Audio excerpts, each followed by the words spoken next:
संस्कृत सीखने में रुचि रखने वाले सभी साथियों को जय श्री कृष्ण। आज हम पढ़ने वाले हैं साथियों पंचमः पाठः अर्थात पांचवा पाठ यानी पांचवा भाग है। आज संस्कृत कैसे पढ़ें इसका। हृदय को आनंदित कर देने वाली संस्कारित भाषा संस्कृत जीवन के सभी कष्टों को भुला देने का सामर्थ्य रखती है। संस्कृत पढ़ने मात्र से हृदय के सारे कष्टों को दूर करने के साथ साथ हम एक विशिष्ट प्राणायाम भी कर लेते हैं, जो इस देव भाषा का विशेष गुण है। जब हम संस्कृत बोलते हैं तो हमारा प्राणायाम भी हो जाता है। आज का विषय है कि संस्कृत पढ़ते समय शब्दों को किस प्रकार विच्छेद करें कि उच्चारण शुद्ध हो तथा यति क्या है आदि पर बात करने वाले हैं। जैसे विच्छेद आपको बताते हैं कि गलती क्या होती है। जैसे एक शब्द है शकुंतलावण्यम पश्य, ये शब्द है। अब इस शब्द को ये अभिज्ञान शाकुंतलम से लिया हुआ है। यहाँ देखो, यहाँ विच्छेद करते हैं शकुंत लावण्यम पश्य, यहाँ तय से अलग कर दिया है, शकुंत और लावण्यम अलग कर दिए हैं। इसका अर्थ होता है शकुंत यानी मोर, लावण्यम यानी सुंदरता, पश्य यानी देखो, मोर की सुंदरता देखो। अब इसी वाक्य को कैसे अलग करेंगे। शकुंतला यहां से अलग कर दिया है, तय से नहीं किया है, ला से कर दिया है। शकुंतला वन्यम पश्य। अब इसको हम किसी के सामने जब बोलेंगे तो ये लगेगा शकुंतला वन्यम पश्य, ऐसा सुनाई देगा। तो इसका अर्थ होगा शकुंतला को वन में देखो। कितना अंतर हो गया। संस्कृत भाषा या फिर और हिंदी भी हो, हमें सही जगह से विच्छेद करना चाहिए जिससे उच्चारण शुद्ध हो। विच्छेद करते समय ये भी ध्यान रखना चाहिए कि जिनका विच्छेद हुआ है वे दोनों सार्थक शब्द हों, यानी जहां से हमने टुकड़े किए हैं या विच्छेद किए हैं उसमें इधर का भी सार्थक हो और इधर का भी अर्थ होने चाहिए। ऐसे कहीं किसी जगह से टुकड़े न करें जिसका कोई अर्थ ना हो। जैसे श प्लस कुंत कर देते हैं, अब ये गलत हो जाएगा। आगे देखते हैं। जैसे एक श्लोक है ध्यायतो विषयान पुंसः संगस्तेषुपजायते संगात् संजायते कामः कामात् क्रोधोभिजायते। ये श्लोक है। इसमें आपको पहले तो यति बताते हैं कि यति क्या होती है। यति वह होती है जहां पर हम विराम लेते हैं, यानी जहां हम रुकते हैं। लेकिन कहीं कहीं तो कोमा लगा हुआ मिल जाता है, लेकिन कहीं नहीं मिलता। अब इसको कैसे पढ़ेंगे। जैसे ध्यायतो विषयान पुंसः, यहाँ हम रुक रहे हैं यानी प्रथम यति यहाँ आएगी। यहाँ एक यति है, दूसरी यति ये, और तृतीय संगात संजायते कामः, यहाँ पर यति है। एक श्लोक में 4 चरण होते हैं। इसका मतलब है कि एक यति यहाँ पर, एक यति यहाँ, एक यहाँ और एक यहाँ, इन्हें यति कहा जाता है, यानी विराम को यति कहते हैं। अब हम विच्छेद की बात करते हैं। जैसे संगह, ये शब्द है संगस्तेषुपजायते। अब इसको कहाँ से तोड़ें, कैसे पता चले कहाँ से तोड़ा जाए।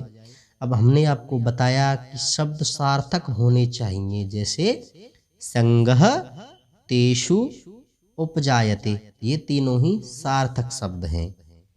इस प्रकार जैसे ध्यायते विषयान पुंसः संगः तेषु उपजायते, यहाँ पर उ प्लस उ दीर्घ हो गए हैं, यहाँ दीर्घ संधि है। इस प्रकार ये शब्द तोड़ने चाहिए जो सार्थक हों। कामात् क्रोधः अभिजायते, ऐसे ही कामात् क्रोधोभिजायते ये शब्द लिखा हुआ है। इसको भी कामात् यानी काम से, क्रोधः क्रोध, अभिजायते उत्पन्न होता है। भूमि भारत में जन्म मिलना हमारा सौभाग्य है, परंतु हमारी मूल भाषा संस्कृत न जानना हमारा दुर्भाग्य है। अतः कम से कम 5 मिनट तो हम हमारी देव भाषा के लिए निकाल ही सकते हैं ना। आगे बताते हैं कि हम श और स में क्या अंतर है। हम इन्हें एक जैसा समझकर एक जैसा ही अर्थ निकाल लेते हैं इनका, लेकिन वास्तविकता में क्या अंतर है हम आपको उदाहरण से समझाते हैं। इनसे पूरा अर्थ ही बदल जाता है। जैसे स्वजन, स्वजन में स, ये स है, आप देख सकते हैं ये कौन सा स है, ये दंत सकार कहते हैं इसको।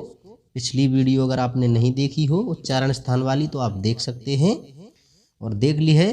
तो ये दंत सकार है, इस स की बात कर रहे हैं। स्वजन लिखते समय अगर ये स हम लगाएंगे तो इसका अर्थ होता है परिवारजन। स्वजन यानी परिवारजन या अपने व्यक्ति। और इस स के स्थान पर अगर हम ये स लगा दें, ये स कौन सा है, जो शंकर में लगा हुआ होता है वो स है, ये वो स है। जैसे इसको इच्चू या सानाम तालु, तालु वाला स है ये, इसको लगा देंगे तो स्वजन का अर्थ होगा कुत्ता।